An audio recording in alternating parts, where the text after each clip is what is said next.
Hello, everyone, and welcome to the Gospel Tech 2022 online fundraiser. Thank you for being here. Gospel Tech exists to help families love God and use tech.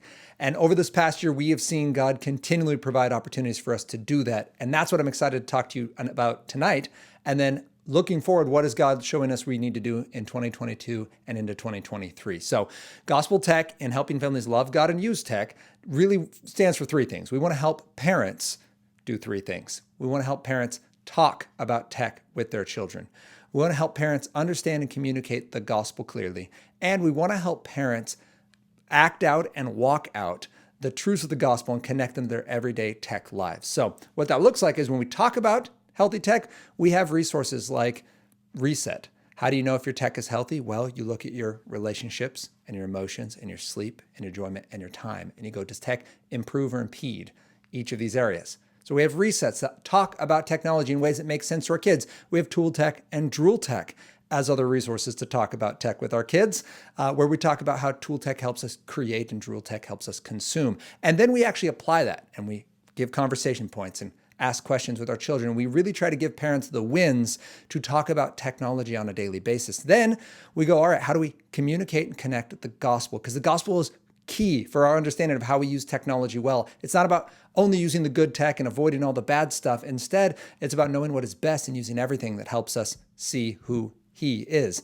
And that's Jesus. And we use Ephesians 2, 1 through 10 to understand that. Ephesians 2, 1 and 2, actually 1 through 3, tells us that when we use the gospel, it's going to keep us humble. When we now deal with our kids, we're going to see that we are sinners in need of a savior, just like our children are. And our kids go from being problems to fix to people to love. That's really important because then it allows us to be the second one, which is kind.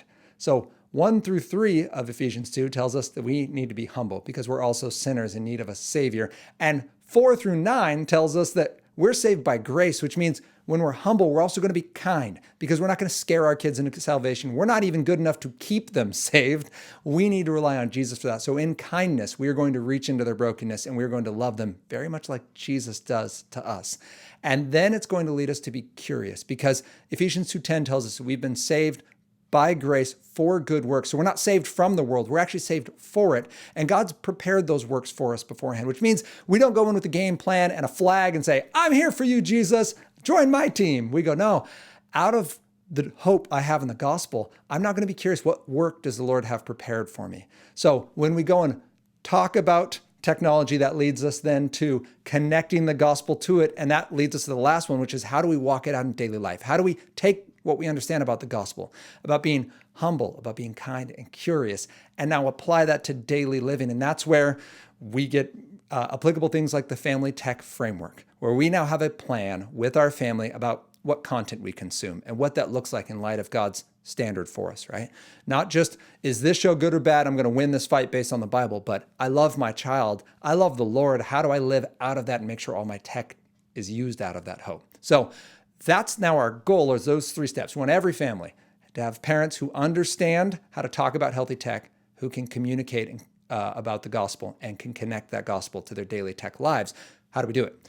We do it through a number of resources. We have a weekly podcast, which is an ongoing conversation about making this happen in daily life, where we talk about healthy tech and what it looks like, and video games and social media and smartphones and everything else in between. We also have an online course at gospeltechworkshop.com, where we have a course that families can go through in 2 hours if they sit down and do it all at once, or in little 15-minute chunks. There's a workbook that goes with it, and it leads families through this conversation about how do we talk it out and how do we walk it out. We also do live workshops where I've traveled everywhere from Washington State to Pennsylvania to West Virginia, and we're doing these live trainings in schools, churches, with co-ops, with anyone who's hungry for these resources, so that we can see families raised up in this conversation and be able to then help those around them and live this out in their community.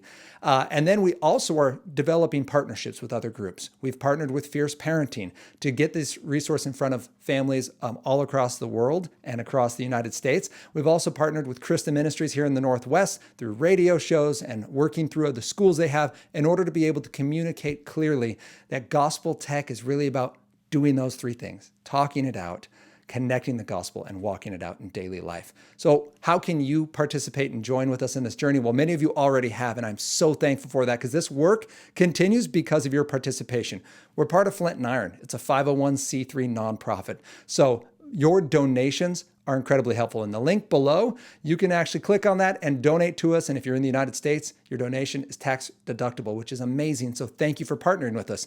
You can also use our resources and share them with others. It's an incredible blessing when people do that. You can listen to the podcast, you can use the online workshop, you can tell people about what this has done for you and the blessing that it's been. And being practical and tangible is what we try to do. So if you have feedback, you can also tell us that. The third thing you can do is by joining with us and bringing us into schools and churches and partnerships that every one of the partnerships we've had so far has been because someone has reached out and said, hey, you should talk to so-and-so, okay?